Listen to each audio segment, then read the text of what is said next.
हाँ तो बच्चों, अब हम शुरू से आपका एक चैप्टर स्टार्ट करने जा रहे हैं, आव्यूह। जो बच्चे पहले नहीं पढ़ पाए किसी भी कारण से, है ना, उनके लिए हम दोबारा से आव्यूह स्टार्ट करने जा रहे हैं। अब की बारी जो टेस्ट होगा उसमें आव्यूह आएगा, इसलिए आप आव्यूह को ढंग से तैयार कर लीजिए। आव्यूह को अंग्रेजी में बोलते हैं मैट्रिसेस, वैसे बोलते हैं मैट्रिक्स, लेकिन बहुत सारे आव्यूह हों तो मैट्रिक्स का जो प्लूरल होगा वो मैट्रिसेस होगा। तो यहाँ पर हम मैट्रिसेस पढ़ेंगे। तो देखिए परिभाषा क्या है, आव्यूह संख्याओं या फलनों का एक आयताकार क्रम विन्यास है। आव्यूह क्या है? आव्यूह के अंदर या तो संख्याएं होंगी या फलन होंगे और उनका क्या होगा, एक आयताकार क्रम विन्यास होगा। जैसे एक आव्यूह है ए, तो आव्यूह हमेशा, आव्यूह का ये चिन्ह है, ठीक है ना, जो ये रेक्टेंगुलर एरे दिखाया है ये आव्यूह का क्या है, चिन्ह है। अब आव्यूह के अंदर एलिमेंट लिखते हैं तो जो क्षैतिज रेखाएं हैं उन्हें बोलते हैं पंक्तियां। जैसे ये पहली रेखा है, ये दूसरी रेखा है और ये तीसरी रेखा है।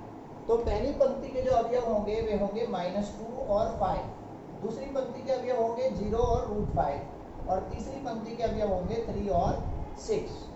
जबकि जो ऊर्ध्वाधर रेखाएं हैं उन्हें बोलते हैं आप स्तंभ।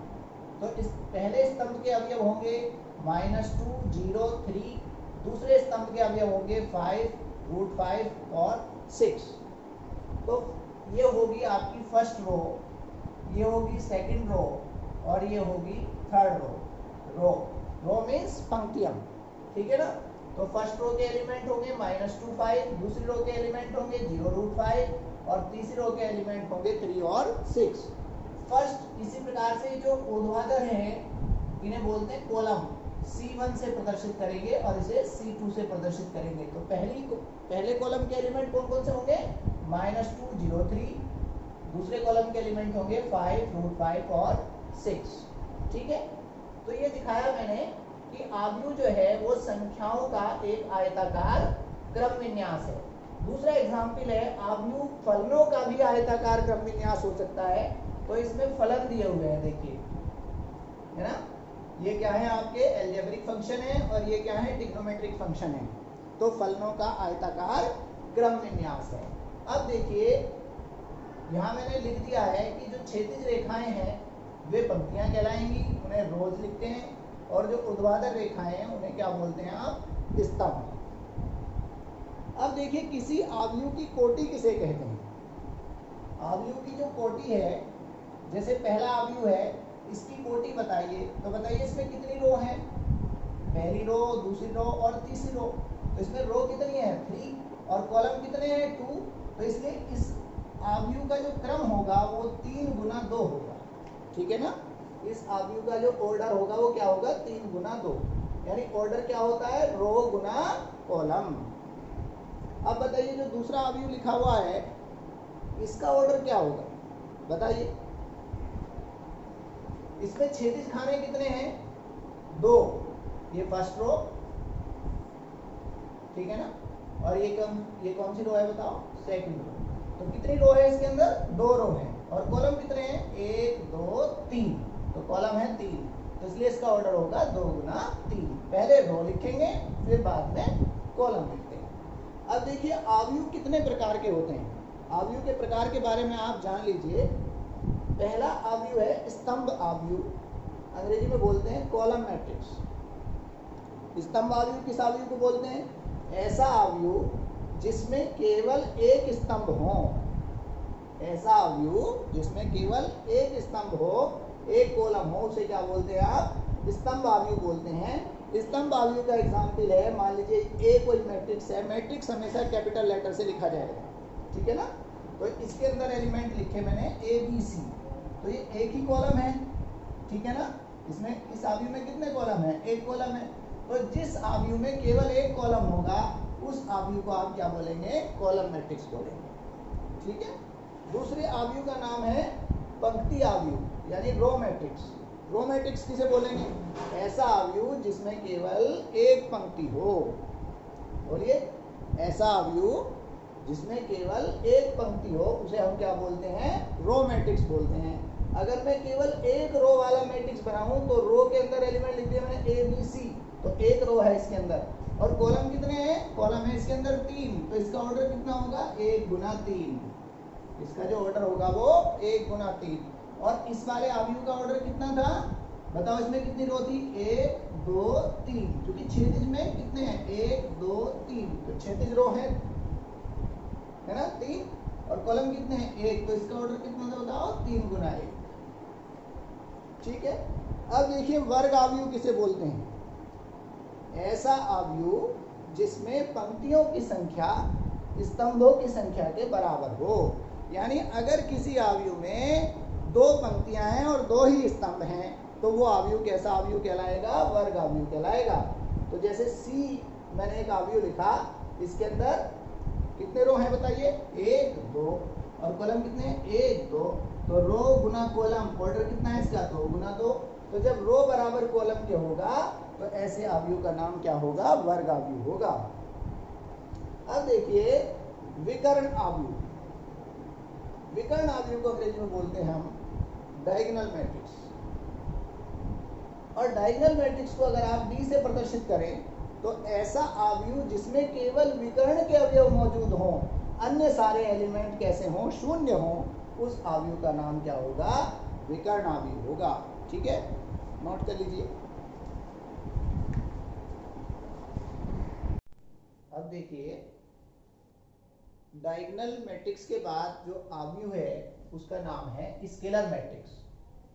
देखिए अभी अभी आपने पढ़ा था कि जो विकर्ण अवयव होगा, कौन सा अवयव होगा विकर्ण अवयव, ऐसा अवयव जिसमें केवल विकर्ण के अवयव मौजूद हों, अन्य सभी अवयव क्या हों, शून्य हों, ऐसे अवयव को क्या बोलते हैं, विकर्ण अवयव। अब जो अदिश अवयव है ये क्या है, अदिश अवयव को बोलते हैं स्केलर मैट्रिक्स। और ये क्या है, ये भी एक प्रकार का विकर्ण अवयव है, लेकिन इसमें एक शर्त है कि विकर्ण के सारे अवयव समान होने चाहिए। ठीक है, अगर विकर्ण के सारे अवयव समान हो तो ऐसे विकर्ण अवयव को हम अदिश अवयव बोलेंगे। मान लीजिए यहाँ ए, यहाँ भी ए और यहाँ भी ए,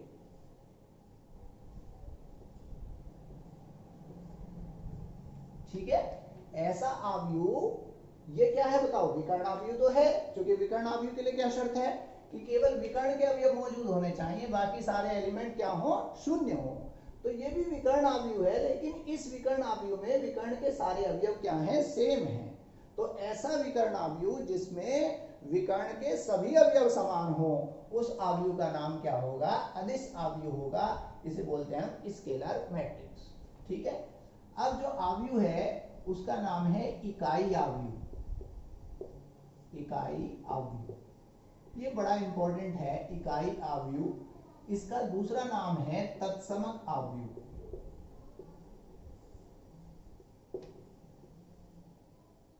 अंग्रेजी में इसे बोलते हैं यूनिट मैट्रिक्स, यूनिट मैट्रिक्स या आइडेंटिटी मैट्रिक्स, आइडेंटिटी मैट्रिक्स।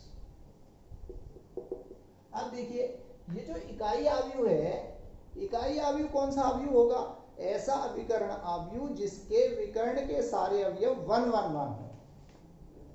यानी इसमें तो क्या होना चाहिए था, विकर्ण के अवयव समान होने चाहिए थे, लेकिन इकाई अवयव किस अवयव को बोलेंगे, जिसमें विकर्ण के सारे अवयव इकाई हो। यानी यहाँ भी 1, यहाँ भी 1 और यहाँ भी 1, और बाकी सारे एलिमेंट क्या होने चाहिए, 0 होने चाहिए। तो इस अवयव को आप क्या बोलेंगे, इकाई अवयव। और इसे किससे प्रदर्शित करते हैं, आई से प्रदर्शित करते हैं। ठीक है, अब देखिए एक और अवयव है, इसका नाम है शून्य अवयव।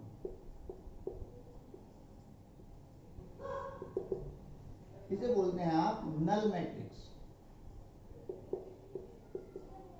इसे क्या बोलते हैं, नल मैट्रिक्स या जीरो मैट्रिक्स बोल सकते हैं। तो देखिए शून्य अवयव किसे बोलेंगे, ऐसा अवयव जिसके सारे अवयव शून्य होंगे, वही क्या कहलाएगा, शून्य अवयव कहलाएगा।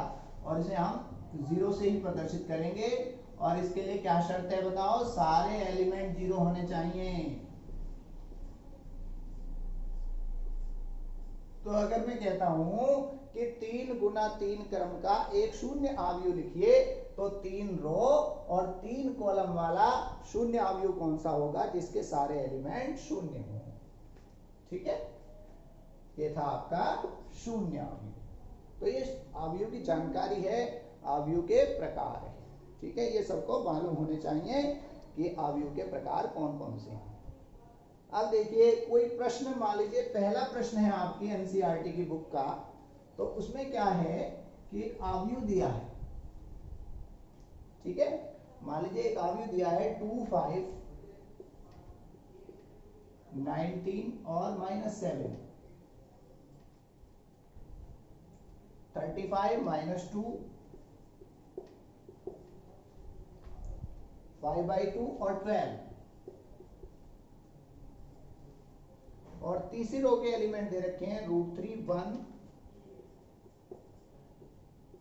-5 और 17। ठीक है, ये कोई अवयव दे रखा है आपको, पहला प्रश्न है ये आपकी किताब का। तो इसमें सबसे पहली बात पूछी है कि अवयव की कोटि बताइए। इस अवयव की क्या बताइए, कोटि बताइए, अंग्रेजी में बोलते हैं ऑर्डर। तो देखिए इस अवयव की जो कोटि होगी वो क्या होगी, मैंने बताया था रो गिन लीजिए कितनी रो है इस अवयव में, कितनी रो है, फर्स्ट रो। देखिए कितनी रो है, पहली रो, ये होगी दूसरी रो, और ये होगी तीसरी रो। रो का मतलब है क्षैतिज खाने, ये पहला क्षैतिज है, ये दूसरा क्षैतिज है, ये तीसरा क्षैतिज है। तो कितनी पंक्तियां इसके अंदर, 3 पंक्तियां, और स्तंभ कितने हैं, 1, 2, 3, 4। तो स्तंभ है 4। तो आप नोट कर लीजिए इस अवयव के अंदर पंक्तियां हैं 3 और स्तंभ कितने हैं, स्तंभ है इसके अंदर 4। तो बताओ इस अवयव का जो क्रम होगा वो कितना होगा, 3 गुना 4। क्योंकि पहले पंक्ति लिखते हैं उसके बाद में क्या लिखते हैं, स्तंभ। अब बताइए कुल अवयव कितने होंगे,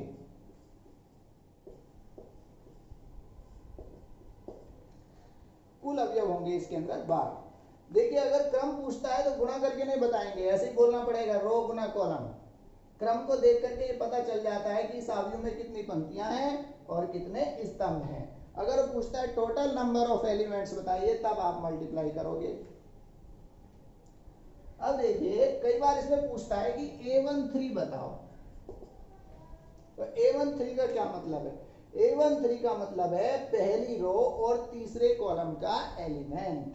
तो बताइए पहली रो और तीसरे कॉलम में कौन पड़ेगा, देखिए पहली तो रो और तीसरा कॉलम कौन होगा बताओ, 19। देखिए पहली रो और तीसरा कॉलम कहां इंटरसेक्ट करते हैं, पहली तो रो और तीसरा कॉलम किस पर इंटरसेक्ट करेंगे, 19 पर। तो A13 का मान कितना होगा, 19 होगा। मान लीजिए मैं पूछता हूं A22 बताओ। A22 मतलब दूसरे रो और दूसरे कॉलम का एलिमेंट। तो ये तो होगी दूसरी रो और ये हो गया दूसरा कॉलम, तो दोनों कहां इंटरसेक्ट करेंगे, -2 पर। तो A22 का मान कितना होगा, -2 होगा। मान लीजिए मैं पूछता हूं आपसे कि A34 बताइए, है ना, A34 बताइए। तो A34 का क्या अर्थ है, तीसरे रो और चौथे कॉलम का एलिमेंट। तो देखिए तीसरी रो कौन सी है, ये वाली, और चौथा कॉलम कौन सा है, ये वाला।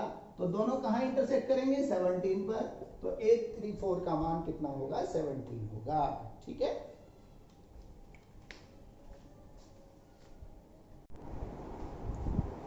अब देखिए बच्चों 3.1 एक्सरसाइज का क्वेश्चन नंबर 9 है, ये क्वेश्चन नंबर 9 करके दिखा रहा हूँ। और इसमें लिखा हुआ है कि ये दो अवयव हैं और ये दोनों अवयव समान हैं। ठीक है, अगर ये दोनों अवयव बराबर हों तो x का मान क्या होगा, y का मान क्या होगा। 4 अल्टरनेट दिए हुए हैं, आपको बताना है कि इनमें से कौन सा ठीक होगा। तो देखिए आपको मालूम है कि अगर दो अवयव समान हैं तो उनके संगत अवयव क्या होने चाहिए, समान होने चाहिए। तो जब भी दो अवयव बराबर दे रखे हो तो आपको क्या करना है बताओ, आपको लिखना है संगत अवयवों की तुलना करने पर। ठीक है ना, यहाँ से स्टार्ट करना है, संगत अवयवों की तुलना करने पर। यानी दो अवयव बड़े छोटे तो हो नहीं सकते। अगर कोई ये पूछे कि ये अवयव बड़ा है कि ये अवयव बड़ा है तो ज्ञात नहीं किए जा सकते। ठीक है ना, लेकिन बराबर कब होंगे? जब उनके संगत अवयव समान हो। तो बराबर दे रखे हैं तो संगत अवयव बराबर कर दीजिए। तो बताओ 3x + 7 किसके बराबर होगा? 0 के, क्योंकि इसके करस्पॉन्डिंग एलिमेंट कौन है? 0 है। तो यहाँ से x का मान बताइए कितना आ गया? x का मान आ गया -7/3। ठीक है। अब देखिए 5 के संगत कौन है? y - 2। तो 5 हो गया आपका y - 2, यानी y की वैल्यू कितनी आ जाएगी? 7। ठीक है, y की वैल्यू आ जाएगी 7। अब क्या करना है? y + 1 के संगत कौन है? 8। अब लिखिए y + 1 = 8। तो y कितना आ जाएगा बताओ? 7। अब 2 - 3x के संगत कौन है? 4। तो आप लिखेंगे 2 - 3x = 4, यानी 3x = -2। तो x कितना आ जाएगा? -2/3।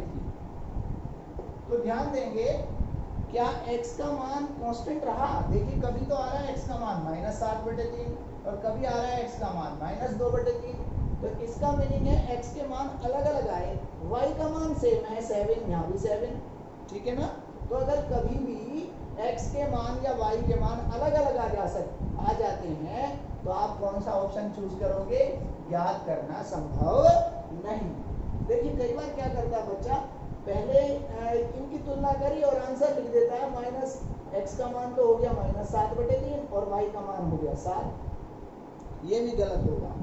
अगर आप लिख देते हैं x का मान -2/3 और y का मान 7, तो कई बार अल्टरनेट पर निशान लगा सकते हैं, कौन से पर? C पर। तो ये गलत हो जाएगा, क्योंकि ये वाला मान तब सत्य होता जब x का मान वही रहता, यानी x का मान हमेशा क्या रहता? -2/3 रहता या -7/3 रहता। ठीक है ना?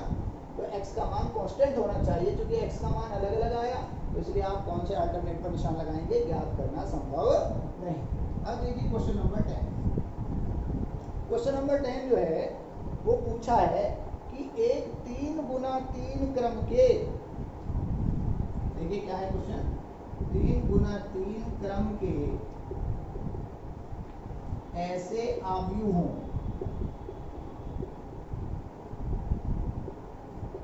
की संख्या ज्ञात कीजिए जिनकी प्रत्येक प्रविष्टि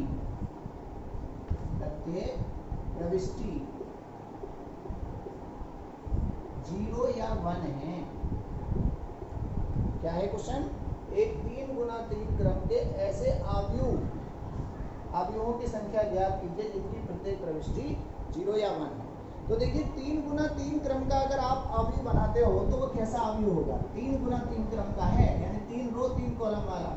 क्या होगा? A11, A12, A13, A21, A22, A23, और यहाँ पर क्या होगा? A31, A32 और A33। ध्यान देंगे जरा, पहले रो पहले कॉलम का एलिमेंट, पहले रो दूसरे कॉलम का एलिमेंट, पहले रो तीसरे कॉलम का एलिमेंट, दूसरे रो पहले कॉलम का एलिमेंट, दूसरे रो दूसरे कॉलम का एलिमेंट, दूसरे रो तीसरे कॉलम का एलिमेंट, तीसरे रो पहले कॉलम का एलिमेंट, तीसरे रो दूसरे कॉलम का एलिमेंट और तीसरे रो तीसरे कॉलम का एलिमेंट। तो ये बताइए कि इसमें जो स्थान है वो कितने हैं? देखिए इसमें 9 स्थान आपको फिलअप करने हैं। कितनी जगह है बताइए? 9 जगह है ये। ठीक है ना? कितने स्थान है? 9। तो बताइए स्थान तो कितने हैं? 9 स्थान है 9। और जो रखने के लिए आपके पास संख्याएं हैं वे कौन है? 0 या 1, यानी संख्या कितनी है? संख्याएं हैं 2। संख्याएं कितनी है? 2। अब देखिए चैप्टर पढ़ोगे आप, क्रमचय संचय का चैप्टर पढ़ोगे आप, बल्कि आपने 11th में पढ़ लिया क्रमचय संचय। तो वहां पर आपने क्या पढ़ा था कि 9 स्थानों पर यानी 9 कुर्सियों पर 2 व्यक्तियों को बैठाने के प्रकार। तो क्या करेंगे? पहले स्थान को भरने के प्रकार कितने हैं? 2 हैं, क्योंकि या तो 0 रख करके भर सकते हो या 1 रख के भर सकते हो। तो पहले स्थान को भरने के प्रकार भी 2 हैं, दूसरे स्थान को भरने के प्रकार भी 2 हैं, तीसरे स्थान को भरने के प्रकार भी 2 हैं, चौथे को भरने के प्रकार भी 2 हैं, है ना? पांचवे को भरने के प्रकार भी दो हैं, छठे को भरने के प्रकार भी दो हैं, सातवें को भरने के प्रकार भी दो हैं, आठवें को भरने के प्रकार भी दो हैं और नौवें स्थान को भरने के प्रकार भी दो हैं। तो सभी स्थानों को भरने के प्रकार कितने होंगे? 2 की पावर 9 होंगे। तो यानी यहाँ पे लिख दीजिए अभिष्ट प्रकार कितने होंगे बताओ? 2 की पावर 9 यानी 512। पहले स्थान को भरना है तथा के लिए क्या करेंगे? मल्टीप्लाई। पहले स्थान को भरने के प्रकार भी 2 हैं तथा दूसरे स्थान को भरने के प्रकार भी 2 हैं तथा, है ना? तो 2 गुना 2 गुना 2 कितनी बार लिखोगे? 9 बार। तो अब इस प्रकार कितने हो जाएंगे? 512। ठीक है।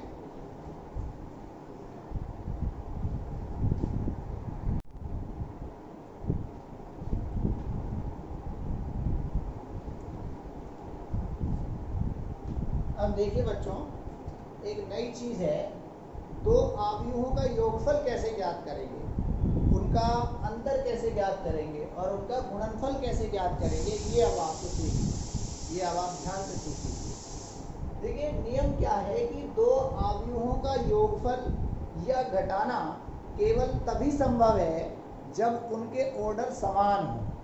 यानी पहले अवयव का क्रम दूसरे अवयव के क्रम के बिल्कुल समान होगा तभी जोड़ संभव होगा या घटाना संभव होगा। अगर उनके ऑर्डर अलग अलग होंगे तो उनका जोड़ या घटाना संभव नहीं होगा। तो बताइए पहले वाले अवयव का ऑर्डर कितना है? 2 गुना 2 है, क्योंकि 2 रो है इसमें और 2 कॉलम है। और दूसरे अवयव का ऑर्डर भी कितना है? 2 गुना 2 है। तो अगर ऑर्डर सेम है तो उनमें जोड़ भी सकते हैं और घटा भी सकते हैं। ठीक है। तो देखिए जोड़ते कैसे हैं? 2 अवयव को जोड़ने के लिए नियम है कि 2 अवयव को जोड़ने के लिए क्या करेंगे? उनके संगत अवयव जोड़ देंगे। और घटाने का भी यही नियम है कि संगत अवयव घटा देंगे। तो देखिए a प्लस b कैसे ज्ञात होगा? 2 के संगत कौन है? 1। तो 2 प्लस 1 यानी कितना हो जाएगा? 3। और 4 के संगत कौन है? 3 यानी 4 और 3 कितना हो जाएगा? 7। ऐसे ही 3 के संगत कौन है? -2। तो 3 में अगर -2 जोड़ेंगे तो कितना आएगा बताओ? +1। और 2 में अगर 5 जोड़ेंगे तो कितना आएगा बताओ? 7। ठीक है ना? संगत अवयव जोड़ देंगे।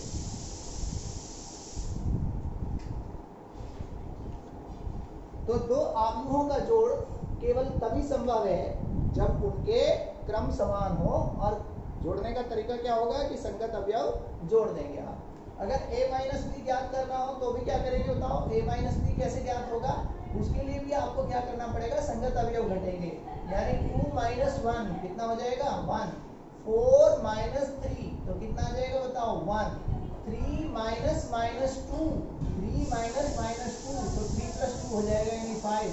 और 2 माइनस 5 यानी कितना आ जाएगा बताओ? -3। ठीक है ना? तो a माइनस भी आप आराम से ज्ञात कर सकते हो। लेकिन जो इसमें मेन चीज है, जो मेन आपकी प्रॉब्लम है, वो है गुणनफल में। तो नोट करिए कि 2 अवयवों की गुणा कैसे करते हैं। जिस बच्चे ने 2 अवयवों की गुणा करनी सीख ली, समझ लीजिए उसका अवयव कंप्लीट हो जाएगा। ठीक है ना? क्योंकि मेन चीज है। तो 2 अवयवों की गुणा करने का तरीका मैं आपको बताने जा रहा हूँ। पहला अवयव लिख लीजिए 2 4 और 3 2। अब दूसरे अवयव यहाँ उतार लीजिए। दूसरे अवयव के एलिमेंट है, पहली रो के एलिमेंट है 1 3 और दूसरी रो के एलिमेंट है -2 5। अब देखिए गुणा कैसे करेंगे। जोड़ तो मैंने बता दिया, जोड़ तब करेंगे जब क्रम समान हो। लेकिन गुणनफल के लिए क्रम समान होना जरूरी नहीं है। क्या जरूरी है? पहले अवयव के कॉलमों की संख्या यानी number of columns of A is equal to number of rows of B. अगर ये और ये सेम हो तो आपका गुणनफल संभव होगा। तो बताइए ए के स्तंभों की संख्या और बी की पंक्तियों की संख्या समान है क्या? समान है तो इनका गुणनफल संभव होगा, अन्यथा तो नहीं होगा। तो आप ये नोट कर लीजिए, if number of rows of A is equal to number of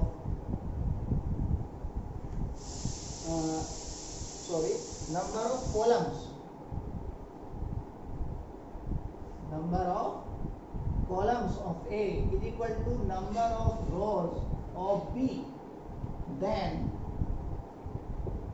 AB is possible.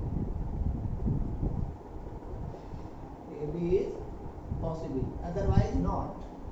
अगर A के स्तंभों की संख्या और B की पंक्तियों की संख्या समान होंगी तभी आपका AB संभव होगा, अन्यथा तो आप लिख देंगे गुणनफल संभव नहीं। अब देखिए गुणनफल करते कैसे हैं, इस बात को ध्यान से समझ लीजिए, ध्यान से सुन लीजिए कैसे करते हैं। जो दूसरा अवयव है उसका पहला कॉलम ले लीजिए। क्या करना है, ध्यान से सुनिए। जो दूसरा अवयव है उसका पहला कॉलम ले लीजिए और पहली हर रो की मल्टीप्लाई इसी कॉलम में करनी है। पहली रो की मल्टीप्लाई भी इस कॉलम में करनी है और दूसरी रो की मल्टीप्लाई भी इस कॉलम में करनी है। देखिए पहली रो की मल्टीप्लाई इस कॉलम में करिए और पहले की पहले से करेंगे और दूसरे की दूसरे से करेंगे, तो 2 की गुना 1 में करेंगे, क्या आएगा बताओ, कैसे लिखेंगे बताओ, 2 into 1 है ना, पहले की पहले से और दूसरे की दूसरे से, यानी प्लस में 4 into -2। पहली रो की मल्टीप्लाई पहले कॉलम में हो चुकी है नहीं, अब दूसरी रो की मल्टीप्लाई इसी कॉलम में करिए और 3 into 1 प्लस 2 into -2। तो पहले पहली रो की मल्टीप्लाई इस कॉलम में करनी है, फिर दूसरी रो की मल्टीप्लाई इस कॉलम में करनी है। तो क्या हर रो की मल्टीप्लाई इस कॉलम में हो चुकी, तो इस कॉलम का काम खत्म और आपका भी पहला कॉलम बनके तैयार। ठीक है, अब इस कॉलम को छोड़ दीजिए, अब दूसरा कॉलम ले लीजिए। अब वही काम करना है, हर रो की मल्टीप्लाई इस कॉलम में होनी है, ठीक है ना। और कैसे करेंगे, पहली रो की मल्टीप्लाई इस कॉलम में कैसे करेंगे, पहले की पहले से और दूसरे की दूसरे से। तो 2 की 3 से गुना करेंगे तो 2 गुना 3 प्लस 4 गुना 5, ठीक है।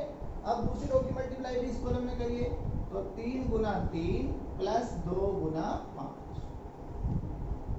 अब सोल्व करिए तो 2 में से -8 गए -6, 3 और -4 कितना हो जाएगा, -1 और 2 3 6 और 20 कितना हो जाएगा, 26 और 9 और 10 कितने हो जाएंगे, 19। तो ये आ जाएगा आपके दो अवयवों का गुणनफल। ये बहुत ही इंपॉर्टेंट है, ये सबको आना चाहिए, ठीक है, नोट कर लीजिए। अब एक और प्रश्न मैं आपको सोल्व करके दिखा रहा हूँ, ये भी बड़ा इंपॉर्टेंट क्वेश्चन है, बहुत पूछा जाता है बोर्ड में। क्या है क्वेश्चन, कि जैसे आप छोटी कक्षाओं में 2xy की इक्वेशन सोल्व करते थे, इसी प्रकार से अवयवों की समीकरण भी सोल्व करने के लिए आती है। क्या है क्वेश्चन, नोट करिए, ये है क्वेश्चन नंबर 2। क्या है, 2x प्लस 3y, x और y दो अवयव हैं और इनका रिलेशन दिया हुआ है 2x plus 3y is equal to, ये अवयव है जिसकी पहली रो है 2 3 और दूसरी रो है 4 0, और दूसरा अवयव है 3x plus 2y is equal to, पहली रो के एलिमेंट है 2 -2 और दूसरी रो के एलिमेंट है -1 5, और आपको इन दो समीकरण को सोल्व करना है।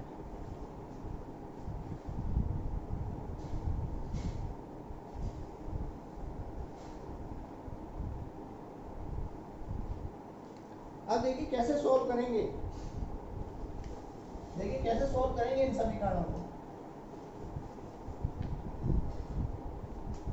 पहली जो समीकरण है वो लिख रखी है 2x plus 3y is equal to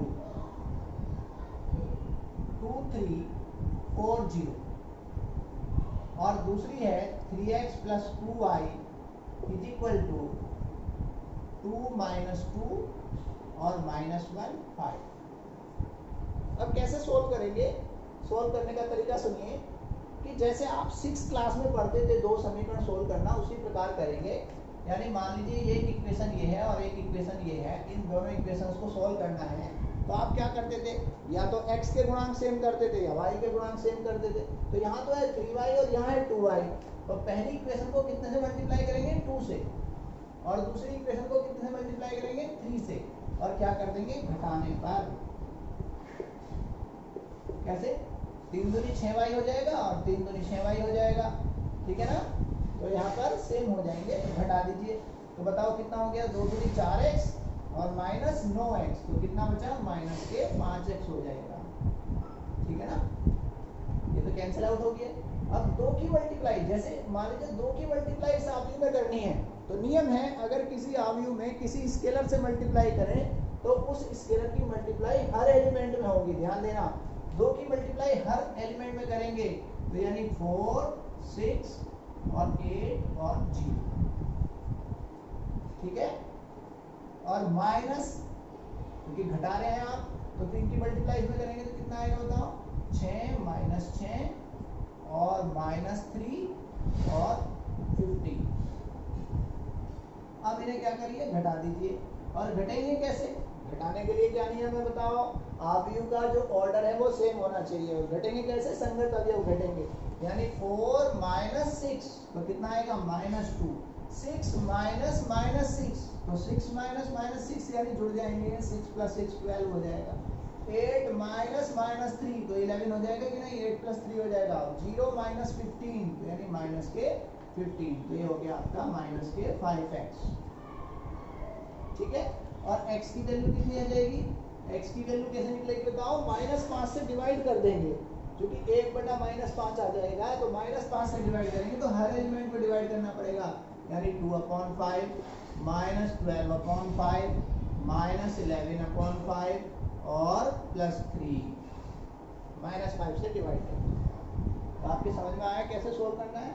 अब जो ये x का मान आया, इस x के मान को आप किसी भी एक समीकरण में रख दीजिए, है ना, और y का मान कैलकुलेट कर लीजिए।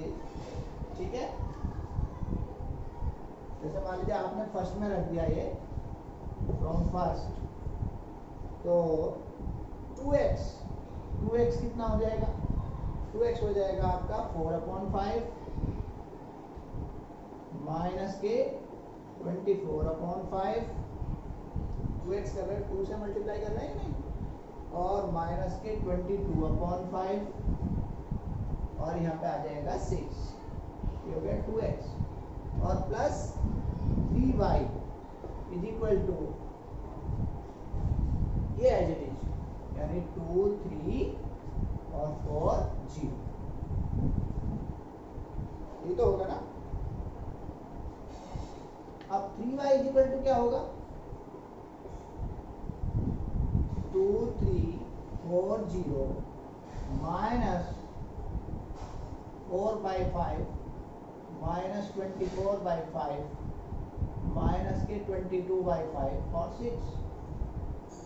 अब इन्हें क्या करेंगे? घटा देंगे, वही संगत अवयव घटेंगे। 2 माइनस 4/5 तो 5 में 10 में से 4 गए 6/5 बचेगा। और 3 माइनस माइनस हो जाएगा प्लस, तो 3 × 5 = 15 और 24 39/5। ठीक है ना। 4 माइनस प्लस 4 + 22/5 तो 4 × 5 = 20 और 22 कितने हो जाएंगे? 42/5। ठीक है ना। और 0 - 6 कितना आ जाएगा? -6। तो ये आ गया आपका 3y। ठीक है। अब y की वैल्यू कितनी होगी? y की वैल्यू निकालने के लिए क्या करेंगे बताओ? 3 से डिवाइड कर देंगे हर एलिमेंट को, तो ये आ जाएगा 2/5 13/5 और 14/5 और -2। इस तरीके से आप समीकरण सोल्व कर सकते हैं।